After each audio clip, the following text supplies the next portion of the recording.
How to pay for Citi Double Cash Card. Hi guys, welcome back to our channel. In this video, we'll be talking about paying for the Citi Double Cash Card. So let's get started.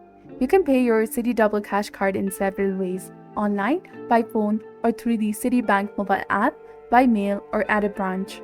To pay online, log into your account and click on Make a Payment. Then specify the payment amount, date, and source.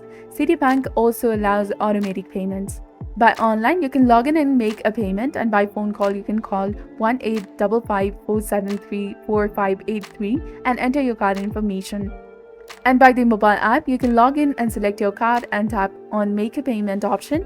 And by mail, you can send a check or money order to Post Office Box 9001037, Louisville, KY 402901037, and ensure that you mail it early for it to arrive by the due date, and write your credit card number on the check. So at a branch, payments can be made via the Citibank branch during the business hours. Choose the payment method that suits you best, but make sure to avoid missing payments, as that can negatively impact your credit score.